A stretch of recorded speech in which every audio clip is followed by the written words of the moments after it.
We always have to have disclaimers. So as a disclaimer, this presentation is intended for educational purposes only and does not represent a formal legal opinion or formal regulation by the department. In addition, please make sure your computer or phone is on mute so everyone can hear the presentation. All right, here we go. Bill's up next. Hi, everyone. My name is Bill Halfpenny. I'm counsel for the Department of Housing and Community Development. In that role, I work primarily with the Division of Public Housing. And you heard from Sarah, who introduced herself. I believe we also have Joyce Taylor here today with us, who's going to help us with the monitoring the chat and with the Q&As at the end. And she is our Public Housing Programs Coordinator. So it'll be Sarah and I going through the slides, and happy to be here.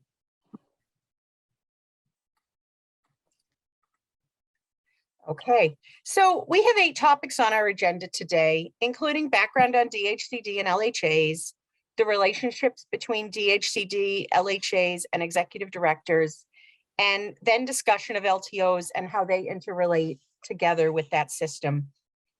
We are leaving some time for questions at the end, so if you have a question, you can put it in the comments, and we will try to answer them after the presentation slides are reviewed. We have learned from other presentations we've done that sometimes the questions are, they're too specific to be of general application, or they start to speak about different people in a slightly unprofessional way. So Bill and I will provide you with our emails at the end of this. And if you do have a focused question on your LHA that really isn't going to provide useful information for other people, Bill and I are willing to confer with you privately. You can email us when we give you our email addresses.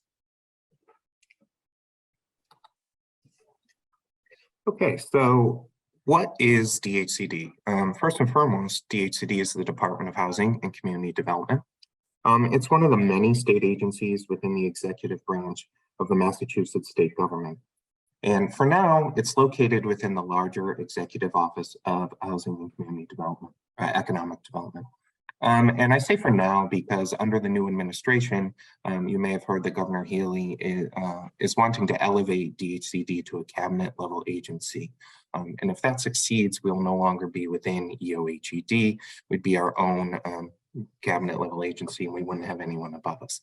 But for now, we are within the larger EOHED.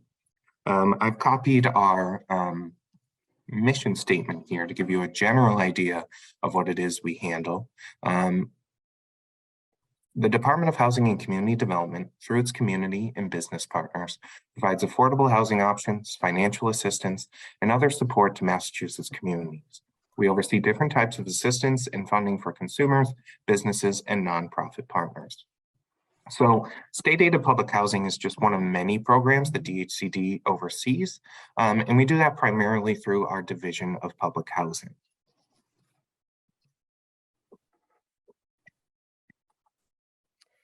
And this infographic shows where DHCD and the Division of Public Housing falls within the administrative structure of the Commonwealth's government.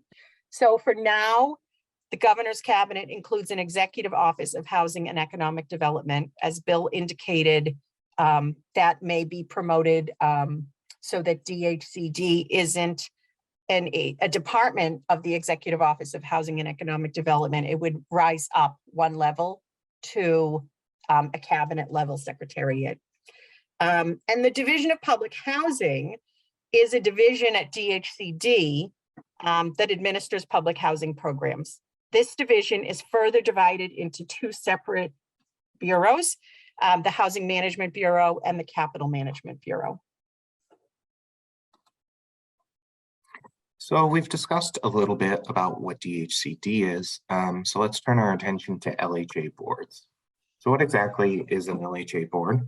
Well, all LHAs are bodies, corporate and politic, and they're governed and controlled by 5-member LHA boards. Now that language, bodies, corporate, and politic, that's just a sort of fancy legal way, a fancy legal term, meaning that LHAs are their own independent entities. And that language comes directly from the statute that creates LHAs. And you'll see that I put an asterisk next to 5. And that's because some LHAs may have larger boards because of special legislation or mergers or other things. So generally, the baseline is supposed to be 5 members, but that's not always true for all LHAs. And so what are LHA boards responsible for? Among other things, they are responsible for establishing LHA policy in accordance with the law, regulation, and guidance, ensuring all financial and legal obligations of the LHA are met, establishing annual operating and capital budgets, overseeing all aspects of LHA employment, certifying the LHA's annual budget, holding and attending regular meetings, and ensuring the integrity and professionalism of the LHA. You can see that LHA boards generally deal with sort of big picture items, not necessarily the day-to-day activities of the LHA, but the broader policy setting and governance items.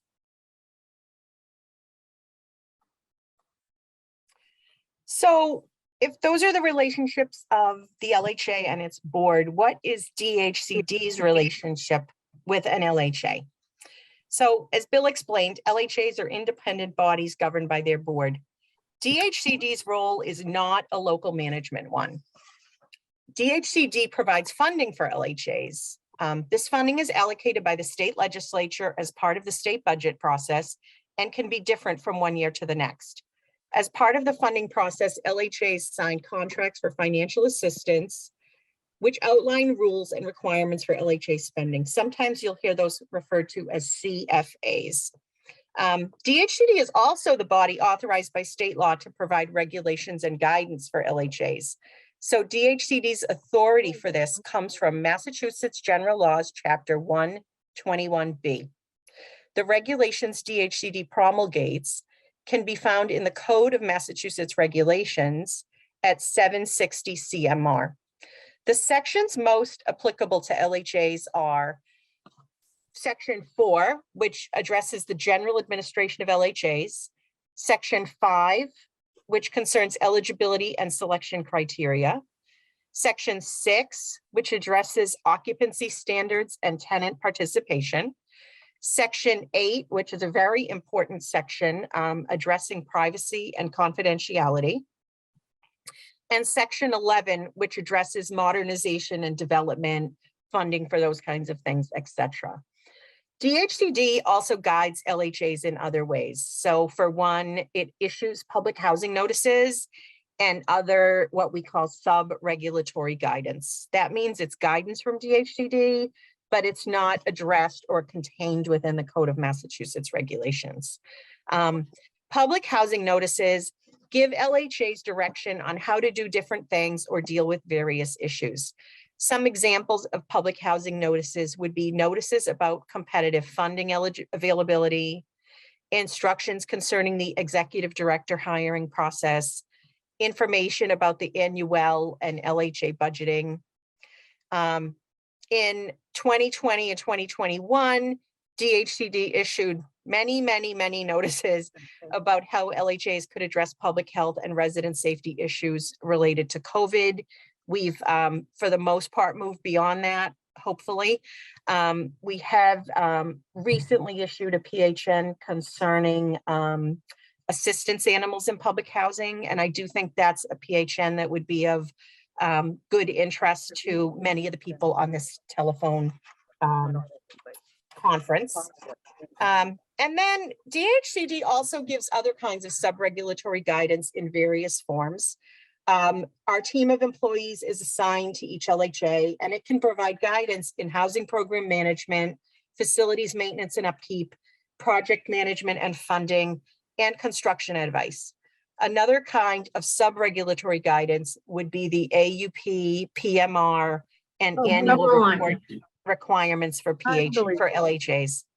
Okay, so we've covered what an LHA board is and what its role is. So now let's take a look at what an LHA executive director is and what the role of the executive director is. So the LHA executive director, or ED, is responsible for hiring LHA staff, executing LHA goals, policies, and programs, and overseeing the day-to-day operations of the LHA. LHA executive directors are responsible for, among other things, implementing LHA policy, implementing DHCD and HUD regulations and guidance, all aspects of employment for staff following the LHA's personnel policy, carrying out the day-to-day activities of the LHA to support and service the needs of residents, and ensuring that the maintenance and as applicable modernization of the public housing units. So as you can see, EDs are far more concerned with the day-to-day operations of the LHAs. Contrast that with LHA boards who deal more with the big picture items. So LHA boards are sort of setting the policies for the LHA, and the executive director is the one who's actually going to carry those policies out on a day-to-day level.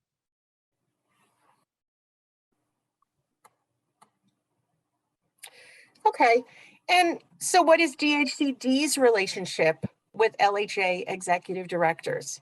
It's a fairly limited relationship, to be honest. The board is the boss of the executive director, though the executive director deals with the day-to-day items, and there are certain things regarding privacy, tenant-specific issues that may include, unique medical issues that do have to be kept very private by the executive director. But moving on to DHCD's relationship. So DHCD is required by state law to establish guidelines for hiring LHA executive directors, executive director contracts, and executive director salaries. The executive director is an employee of the LHA, not DHCD. So how do LHA boards supervise the executive director? LHA boards acting through parliamentary procedure with a majority vote hire, direct, and supervise the executive director. The boards also evaluate the performance of the executive director and, acting with the majority of a quorum, decide whether to offer an executive director a new contract, raise an executive director's salary in accordance with DHCD's salary guidelines, or, if necessary, to dismiss an ED. LHA boards should not get involved in the LHA's day-to-day operations, be that supervision of staff, tenant selection, or maintenance issues. The board should limit its interaction to setting policy, directing, and supervising the executive director. So, the final line here, there is no direct legal relationship between an executive director and DHCD. Okay, so let's turn our attention now to local tenant organizations. And as you all probably know, these are also frequently referred to as LTOs. So local tenant organizations, or LTOs, are associations of tenants formed to give tenants a say in matters that affect those tenants. And these are created, the pathway to creating these is contained in regulation at 760 CMR 6.092. You'll see that the LHA shall encourage and assist public housing tenants and adult household members to form one or more resident associations with democratically elected officers to represent the residents in dealing with the LHA on matters which affect their rights, status, duties, welfare, or other interests.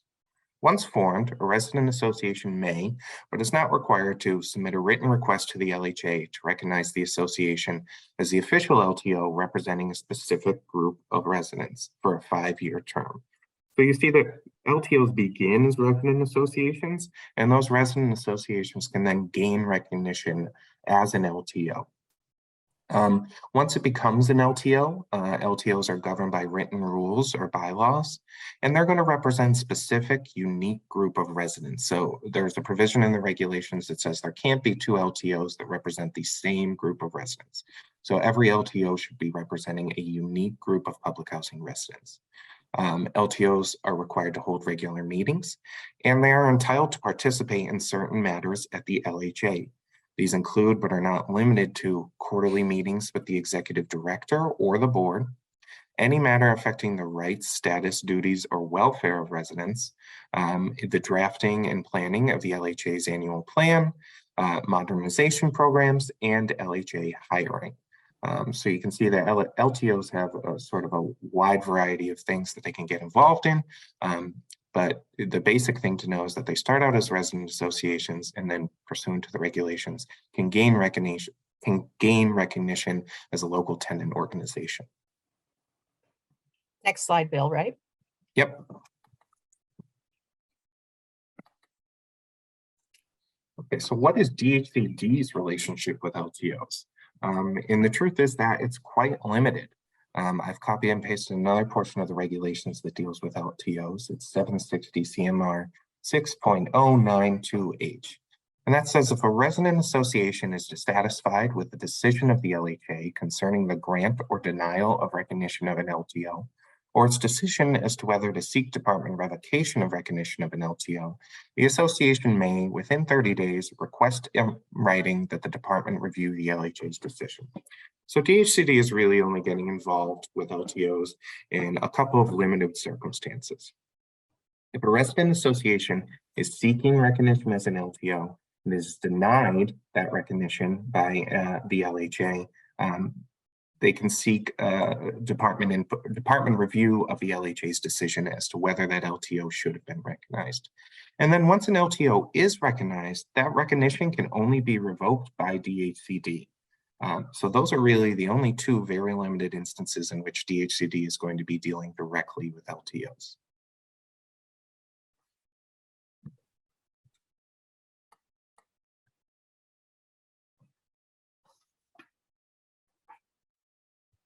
Okay, so LHA board members who are tenants or LTO members. So all board members, whether or not they're tenants or LTO members, are subject to the Massachusetts State Ethics Law. And that law is codified at Massachusetts General Law, Chapter 268A. And there are some specific provisions that apply to tenant board members or LTO board members. So for tenant board members, they are prohibited from participating in LHA board decisions that affect their individual personal interests or financial interests. Now, that doesn't mean that they can't vote on things that apply to the entire LHA. It just means if they're voting on something specific to that tenant, say adding, redoing the kitchen in that tenant's unit, that tenant will need to recuse themselves from the voting because they're prohibited from participating under the ethics law and state aid of public housing regulations. Then for LTO board members, they're prohibited from acting on behalf of the LTO before the LHA. They're prohibited from participating as a board member on any matter that directly involves the LTO. And they're prohibited from contacting the LHA or appearing at any LHA meeting on behalf of the LTO. And so basically, the intent here is to make sure that the board member, when serving as a board member, is serving as a board member for the LHA, and to keep that role separate from its role as an LTO member. And I know that this can be a little bit confusing, and you may have some questions about it. Last year, we came out with a PHN that describes this in a bit more detail. That's PHN 2022-05. We've linked it here, so you can take a look at that, and there's some more information on what tenant board members and LTO board members can and cannot do. Bill, can I ask you a question to clarify this slide? Sure. So when you're saying tenant board members, that means a tenant that sits on an LHA board. But when you mean LTO board members, are you saying a board member who's a tenant, but also is a member of the LTO? That's right. So a tenant board member is just any board member who is a tenant, regardless of their participation in an LTO. And when I'm talking about LTO board members, I mean generally someone who's in the, what would you call it? I guess the leadership of the LTO. So yeah, you can be a tenant without being involved in the LTO, and there's still the prohibition on you participating in anything that affects your individual personal interests. But also, if you are a member of an LTO, there are some additional provisions that prohibit you from acting on behalf of the LTO when you are acting in your role as a board member.